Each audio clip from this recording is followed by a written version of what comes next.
గారు వైజాగ్ నుంచి మాట్లాడటానికి సిద్ధంగా ఉన్నారు. అనుష గారు sir, good evening sir. Good evening, చెప్పండి. ముందుగా నెంబర్ 1 ఛానల్ కి మాకు ధన్యవాదాలు సార్. ఈ రోజు మేము చెప్తుంది ఏంటంటే, గతంగా మేము ఇదే కాంట్రాక్ట్ బేసిక్ లో పనిచేస్తున్నాం సార్, కేజెస్ లోని స్టాఫ్ నర్స్ గా. అయితే ఇప్పుడు మేము పోరాడుతున్న ఈ సమస్య అసలు గవర్నమెంట్ ఎందుకు పట్టించుకోవట్లేదు, దేనికి పట్టించుకోవట్లేదు. ఎన్నో రాష్ట్ర రోగాలు ఎన్నో చేసి మమ్మల్ని అక్కడ విజయవాడ వరకు రప్పించి మాతో మాట్లాడి ఇంత ముందు మేము దేనికైనా సరే జనాలుగా మేము అవసరం. కానీ మా సమస్యలకు వచ్చేసరికి గవర్నమెంట్ అసలు నిమ్మకు నీరెత్తినట్టు ఉంటుంది. మా సమస్య గురించి ఎత్తితే చాలు ప్రతి ఒక్కరు మొహం ముడుచుకొని తర్వాత చేస్తాం అనేసి అని చెప్పేసి మేము ఇచ్చే రిప్రజెంటేషన్లు అన్ని ముందు చెత్తబొట్టుల్లో ఉంటాయి, లేదంటే వాళ్ళ బల్లల కింద ఉంటాయి. ఇలా ఉంటున్న పరిస్థితి ఇప్పుడు మా కోటి బ్రదర్ చెప్పి ఉన్నారు. ఇలా అసలు పట్టించుకోవడం, మా సమస్య అసలు పట్టించుకోవట్లేదు. అతను ఎంతగా మా కోసం పోరాడుతున్నారు కరెక్టే, కానీ గవర్నమెంట్ నుంచి అసలు మా సమస్యలకి పరిష్కారం లేదు. కనీసం మాతో మాట్లాడడానికి కూడా ఇష్టపడటం లేదు. ఏదైనా వాళ్ళకంటూ బిఫోర్ గా ఎన్నికల్లోకి వచ్చే ముందు మేము అవసరం, దేనికైనా సరే మాతో మాట్లాడతారు, లేదంటే దేనికైనా సరే మా దగ్గరికి వచ్చి అడుగుతారు కదా. మరి అదే గవర్నమెంట్ ఇప్పుడు ఎందుకు పట్టించుకోవట్లేదు? 2 నెలల నుంచి జీతాలు ఆపేశారు. అదే 2 నెలల నుంచి వాళ్ళ ఇంట్లో వాళ్ళకి జీతాలు ఆపేస్తే ఇదే రకంగా ఉంటుందా సమస్య? గవర్నమెంట్ ఆలోచించాలి. మేము ఎన్ని అప్పులు చేసుకొని ఎంత ఇదిగా, ఇప్పుడు చాలా మంది సింగిల్ మదర్స్ ఉన్నారు, వాళ్ళకి ఎలాంటి సపోర్ట్ లేదు. వాళ్ళు ఎలాగా నెట్కి వస్తారు 2 పిల్లలతోటి?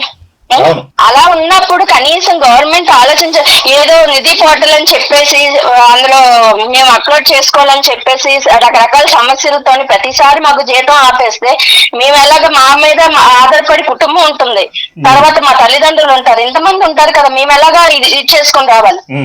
కనీసం గవర్నమెంట్ నుంచి ఎలాంటి సర్వీసులు మాకు అందవు. ఒక అమ్మఒడి గాని, లేదంటే ఒక ఫ్రీ సర్వీస్ గాని, ఏది మాకు ఉండదు. ఒక యోగా డేకి ఎన్నో కోట్లు ఖర్చు పెడతారు, లేదంటే ఫ్రీ బస్ అని ఎన్నో కోట్లు ఖర్చు పెడుతున్నారు కదా. మరి మా సమస్యలకి మేము అడుగుతున్నాం కదా, మేము అడుగుతున్న మా సమస్యలకి మీ దగ్గర డబ్బు లేదా? ఏదైనా సరే ఏదైనా ఒక డెవలప్మెంట్ వస్తుందంటే దానికి మీ దగ్గర డబ్బు ఉన్నప్పుడు మా సమస్యలు ఇంత వైద్య రంగంలో ఇన్ని సంవత్సరాల నుంచి పని చేయించుకుంటున్నారు, మా శ్రమని దోచుకుంటున్నారు కదా. మరి ఎందుకు మా జీవితంలో మాత్రం ఎందుకు మాకు అసలు మా రాత ఎందుకు మారట్లేదు? మిమ్మల్ని ఎన్నుకుంటున్నాము, మీరు మంచి చేస్తారనే కదా. ముందు జగన్ గారు అయితే మేము 15,000 జీతం నుంచి పనిచేస్తున్నాం సార్. 15,000 జీతం నుంచి ఈ రోజు 38,000 వరకు వచ్చాము. కానీ జగన్ గారు ఉన్నప్పుడు కనీసం కొంచెమైనా మా పట్ల కనికరం చూపించేవారు. ఈ గవర్నమెంట్ అసలు మా పరిస్థితి పట్టించుకోవడం లేదు. కనీసం మా వైపు ఇలా చూడడానికి కూడా అసలు ఇంత కూడా ఇష్టపడటం లేదు. అలా ఉన్నప్పుడు మేము ఇంకెవరిని వెళ్ళి అడుగుతాం?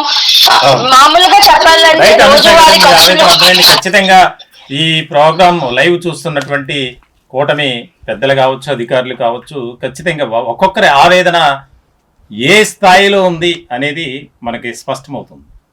ఖచ్చితంగా ఇప్పటికైనా స్పందించి వారి జీవన పరిస్థితుల్ని, జీవన స్థితిగతుల్ని మార్చాలని మేము కోరుకుంటున్నాం. దీనికి సంబంధించి మీరు స్క్రీన్ మీద చూస్తున్నారు నెంబర్ 1 మీడియా సంస్థల అధినేత మంచాల సాయి సుధాకర్ నాయుడు గారు. ఆయన కాంట్రాక్ట్ నర్సింగ్ ఉద్యోగుల ఆత్మీయ సమావేశం నిర్వహించిన తర్వాత ఫిబ్రవరి 8 తర్వాత రాష్ట్రంలో ఉన్నటువంటి కొన్ని ప్రాథమిక ఆరోగ్య కేంద్రాల్లో పర్యటించడం జరిగింది. పర్యటించినటువంటి సందర్భంలో అక్కడ ఏ రకమైనటువంటి పరిస్థితులు ఉన్నాయి, ఎంత భయానకమైనటువంటి వాతావరణంలో వారు పనిచేస్తున్నారనేది ఆయన స్వయంగా చూశారు, ప్రభుత్వానికి నివేదించడం జరిగింది. కాబట్టి కూటమి పెద్దలారా, మనం చూస్తున్నాం స్క్రీన్ మీద, మంత్రి గారికి స్వయంగా మా చైర్మన్ గారు ఒక వినతి పత్రాన్ని సమర్పించారు, ప్రాధేయపడ్డారు. వారి సమస్యల మీద ఫోకస్ పెట్టండి అయ్యా అని. దానికి సంబంధించి చేస్తాను చూస్తాను అన్నారు. వారికి సంబంధించి ఏ రకమైనటువంటి ఇబ్బందికరమైన పరిస్థితులు ఉన్నాయో తెలియదు, కానీ ఇక్కడ వైద్య రంగానికి పెద్దపీట వేస్తున్నటువంటి కూటమి ప్రభుత్వం ఏదైతే డిపార్ట్మెంట్ లో కీలకమైనటువంటి భాగస్వాములుగా ఉన్నారో వారి వెల్ఫేర్ కూడా చాలా ముఖ్యమని మరొకసారి